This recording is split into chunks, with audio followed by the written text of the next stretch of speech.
A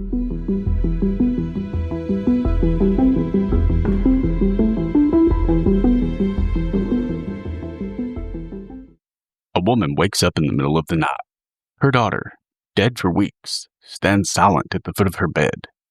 But then she whispers, and what she says will put a man on trial for murder. Thanks for listening to Legends May Live. Just a quick note before we dive into today's episode. All stories on Legends May Live are based on true accounts. But remember, this is just a podcast, not a documentary. It's the winter of 1897, deep in the Appalachian hills of Greenbrier County, West Virginia. The snow falls slow and silent on a quiet mountain town. It's the kind of place where everyone knows everyone, and strangers are noticed. Life there just moved at a slower pace. It's in this place, cradled between fog-draped valleys and winding dirt roads, that a young woman is found dead at the bottom of a staircase, and her death will go on to become one of the most bizarre and chilling murder cases in American history.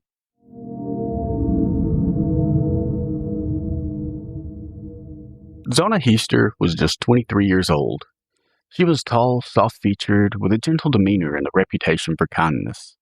She had grown up in a tight-knit community and was well-liked by nearly everyone who knew her. But life hadn't been easy. A few years earlier, she had given birth to a child out of wedlock, something that carried a heavy weight and prompted whispers in the small-town 1800s in Appalachia. With this, some said she wanted a fresh start, just to put the whispers and judgment behind her and start anew. And in the fall of 1896, she thought she finally found that new start. His name was Erasmus Trout Shue, but everyone just called him Trout. He was new in town. He was a tall, lean blacksmith with piercing eyes and a charm that worked quick on Zona. They met when she brought something into his shop to be repaired, but after that, they were inseparable. Their courtship was fast. They instantly fell for one another and began spending every moment they could together. But some in town thought he seemed off. They thought he was a little too secretive and just kind of intense. But Zona was happy. She was no stranger to criticism, so she wasn't going to let that interfere with her and Trout's relationship, and they got married just weeks after meeting. But it wasn't just the townspeople that had their concerns. Zona's mother, Jane Heaster, she wasn't happy with the marriage. She didn't trust Trout from the start. She said that there was something behind his smile, just something she couldn't quite put her finger on, but something dark. Still, Zona just brushed it off, and by all accounts, they settled into a quiet life in a small rented house near the blacksmith shop. And life was peaceful for the most part. That is, until January 23rd, 1897. That morning, Trout stops by the home of a young boy who he had hired to work odd jobs for him. The kid's name was Andy Jones. Trout tells him that Zona's feeling sick and asks him to go check on her and see if she needs anything. Andy agreed and said, yeah, be happy to check on her. So right away he headed for Trout and Zona's home, but when he gets there, the front door is slightly open. Andy announces himself and he just gently pushes the door open. He listens, but there's no response. The house is totally quiet. So he calls out for Zona again and steps inside. But what he finds changes everything. Andy's heart just about leaps out of his chest. He's instantly panicked, wondering what he should do, because what he just found is Zona lying at the bottom of the staircase, dead. She's stretched out on the floor like this discarded doll. Her eyes are wide, her hands are clenched, and her head is twisted to the side like maybe her neck was snapped. Andy runs to fetch the doctor and sends word to Trout Shue, but by the time the doctor arrives, Trout's already there. He's emotional, just almost overly so. He cradles Zona's body, and he's just sobbing, refusing to let anyone touch her, and just completely broken down. When Dr. Knapp tries to examine her, Trout becomes aggressive, insisting that she doesn't need to be poked and prodded. And Knapp is unsettled by the behavior, but ultimately decides you know what, he's in a lot of pain, it's a hysterical moment, so he just backs off and lets Trout grieve for now. He just kind of gives the body a once-over from a distance, though, and he does note bruising on the neck, but Trout quickly covers it with a scarf. Still, the doctor writes cause of death as everlasting faint. Essentially, she passed out and died. Later it's changed to childbirth complications, though Zona wasn't visibly pregnant and there's no evidence of a miscarriage. There's really no explanation for why that was changed. Either way, it's a hasty conclusion, but one Trout seems eager to accept. And then, without warning, he begins preparing her body for burial himself. Now, this was especially strange for a number of reasons, but particularly at the time, it was customary for the local women, like friends or neighbors, to prepare a deceased woman for her funeral. They would wash the body, dress it, lay it out in the parlor for mourners to pay their respects, but Trout insisted on doing it himself. He chose a high-neck dress with a stiff collar, and he wraps a scarf tightly around her neck, saying it was her favorite. Then he props her head up with a pillow and a rolled towel, saying that she just looks more comfortable that way. At the funeral, he's still emotional, but also protective of Zona's body. He never leaves her side and just brushes away anyone who lingers too long. And anytime someone seems to look too closely, he finds a reason to move the body or adjust her clothing. Some say that they saw odd bruising on her neck. Others say that her head didn't look quite right, that it was like tilted or maybe swollen, but this wasn't the time or place to bring any of that up, so they just stayed quiet and paid their respects. But Zona's mother, Mary, was different. She just knew something was wrong.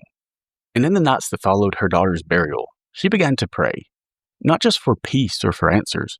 She prayed for her daughter to come back and tell her what happened. And the thing is, it seemed like she got what she asked for. Mary Jane Heaster was many things. A devout Christian, a mother of 4, and a woman who lived a hard life in the Appalachian Mountains. She didn't scare easy, but she also didn't believe in coincidences. And something about her daughter's death just did not sit right with her. She felt like the funeral was rushed, and she couldn't shake the feeling that there was something off about that scarf and Trout's behavior. Zona had written letters home just days before her death. She sounded happy, healthy, even excited for the spring. Nothing in her words suggested that she was sick or dying. Mary Jane could not let it go. She told neighbors that she thought that Trout was hiding something. She thought that her daughter didn't die from a fainting spell or childbirth. She told anyone who would listen, I believe he murdered her. But no one did anything, so she turned to the only place she had left. She knelt beside her bed, folded her hands, and prayed. Not just once, but every night. She prayed for answers, for truth, and most of all, for Zona to come back. And then one night, Mary Jane awoke to a strange chill in the room. The lamp had gone out, the fire had burned low, and standing at the foot of her bed was Zona. She was pale, luminescent. Her eyes were soft and sad. She didn't speak, not at first. She only stared, and then turned her head all the way around. Her neck twisted, her spine popping with an unnatural crack, until her head was fully backwards, as if to say, "This is what he did to me." Then she vanished. Mary Jane bolted upright. Her heart was racing, and she was just drenched in sweat. She was trying to figure out if that was a dream or just like what it was she just saw. But the next night, Zona, or whatever it was, came back. And this time she spoke. She said that her husband, Trout Shue, was not the man people thought he was. That he had a violent temper and that he abused her behind closed doors. That he controlled every part of her life. What she wore, what she cooked, where she went. And on the night she died, he came home expecting meat for dinner, but she hadn't made any. And that threw him into a fit of rage. He started calling her names, accusing her of failing him, and just getting more and more angry until finally he grabbed her by the throat and twisted. She said she felt her neck snap, heard it even, before everything went black. And for 4 nights in a row, this kept happening. She kept seeing Zona. And on the final night, Zona whispered, "Tell them, Mama, he killed me." When Mary Jane awoke, she was no longer uncertain. She had her answer, and now she was going to make sure everyone else heard it too. Armed with the story she believed her daughter's ghost had told her, Mary did something no one in Greenbrier had the courage to do. She walked into the local prosecutor's office and demanded an investigation. She told him everything, not just that her daughter had been murdered, but how and by whom. She described the twisted neck, the violent outbursts over dinner, the rage in Trout's eyes. And she said it all came from Zona herself. She came back, Mary Jane told the prosecutor. She came back to me from beyond the grave. Now imagine being John Alfred Preston, the county prosecutor. You're just sitting in your office on a quiet February morning when this stern mountain woman bursts in and says she's solving a murder because her dead daughter told her how it happened. It would have been easy to write her off. Now, plenty of people in the 19th century believed in ghosts, sure, but basing a criminal case on one, that would have been career suicide. And yet, there was something about Mary Jane's story that stuck with him. It wasn't wild or hysterical, it was precise. She described finger marks on Zona's throat, ones that no one told her about. She said that her neck had been broken in a very specific way, and she insisted that the scarf Zona was buried in wasn't for vanity or sentiment, it was to hide the damage. Preston had heard the rumors, too, about the rushed funeral and Trout's bizarre behavior, as well as the odd way Zona's body had been posed. So he agreed to a step that would change everything. Zona Heaster's body would be exhumed. It was early February and the ground was frozen solid. It took local men hours to dig through the packed dirt and clay to reach Zona's coffin. But when they did, they hoisted it out of the ground and sat it beside her grave. The men gathered around, and when they lifted the lid, several people turned away. Her body had only been buried for a few weeks, but the cold had preserved her. She looked almost asleep, except for one thing. Her head was loose. It moved in ways it shouldn't, and when the autopsy began, the truth cracked wide open. 3 doctors participated.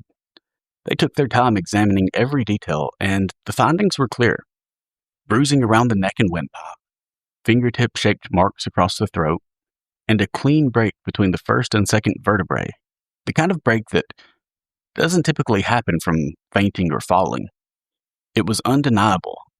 Zona had been strangled, and her neck was snapped with deliberate force, just like the ghost had said. Later that same day, Erasmus Trout Shue was arrested and charged with murder. He didn't resist or ask questions. He simply said, "They'll not be able to prove I did it." But from that point forward, the whispers weren't just about Zona. They were about the dead girl's ghost solving her own murder. It would turn out that Trout Shue wasn't just hiding a broken marriage. He was hiding a broken past. Once arrested, the authorities started looking into who he really was. And what they found painted a picture of a man who had been running from trouble for a long time. Erasmus Stribling Shue had been married twice before. His first wife left him, claiming that he was violent and unpredictable, while his second wife died under strange circumstances. The official cause was an accident, but the details were extremely vague. No charges were ever filed, and Trout disappeared from that town soon after. He resurfaced in Greenbrier County, looking for his own new start. It's not a stretch to imagine that he came there looking for a fresh reputation, and when he met Zona, she became the perfect part for his act. He told people that she was his soulmate, treated her like a prize in public. But behind closed doors, neighbors would later say that they heard yelling late at night, and Zona had been seen with bruises on her arms. A friend claimed that Zona once tried to confide in her about how he watched everything and controlled everything, but no one did anything to help. And now, with an exhumed body and a mother's haunting testimony, Trout was no longer the charming outsider. He was a suspected killer. Word spread fast, and a trial was coming, one that a whole town and possibly even the whole country would talk about. Not just because it was a murder case, but because the star witness was a ghost. By the time the trial began in June of 1897, Greenbrier County had really already made up its mind. People backed into the small courthouse, some standing shoulder to shoulder just to catch a glimpse of Erasmus Trout, the man now accused of murdering his young wife. Reporters traveled from nearby towns to cover the case, and not because it was a murder trial, but because of the ghost. And the defense knew it. They planned on using it. See, the prosecutor didn't want to mention the ghost. They didn't need to. They had forensic evidence, the broken neck, the crushed windpipe, and the bruising, along with the testimony from the doctor and the neighbors and just from townsfolk who witnessed Trout's bizarre behavior. They had motive, means, and a clear opportunity. What they didn't have was the ghost. They didn't plan on bringing up Mary Jane Heaster's visions at all. It was all hearsay anyway. To do so would have been a risky distraction. But the defense, they saw an opening. If they could paint Mary Jane as unstable, as a woman led by fantasy and grief, they could discredit her entirely. So they put her on the stand and asked her to explain exactly how she knew her daughter had been murdered. And she told them every detail. She talked about the late night whispers, the 4-night visitation, the ghost turning her head fully around. She told them about how the scarf was meant to hide the broken neck, and the rage over dinner, and the sound of bones snapping. And she said it all clearly, calm, and confident, without hesitation. My daughter told me how she died, Mary Jane said, and I believed her. People in the courtroom sat frozen. Some later said you could just feel the chill pass through the room. The defense expected this would be their moment to unravel her credibility. But something strange happened. Mary Jane didn't unravel. She didn't seem hysterical or confused or emotional. Quite the contrary. She was focused, steady, and convincing. And to the jury, that mattered. Because she wasn't just some grieving mother grasping at shadows. She was the only person who had been telling the truth from the very beginning, long before the autopsy or any arrest. And on July 11th, 1897, the jury took just 1 hour to return their verdict. Guilty. Trout Shue was sentenced to life in prison. Some wanted him hanged. A mob reportedly gathered outside the jailhouse, but guards intervened. Instead, he was sent to Moundsville State Penitentiary, where he would die just 3 years later, alone and forgotten. The case was closed, but the legend had just begun, because to this day, Zona Heaster is remembered not as a victim, but as the only ghost in American legal history to help solve her own murder. Erasmus Trout Shue never admitted guilt, not even once during the 3 years he spent inside of the penitentiary.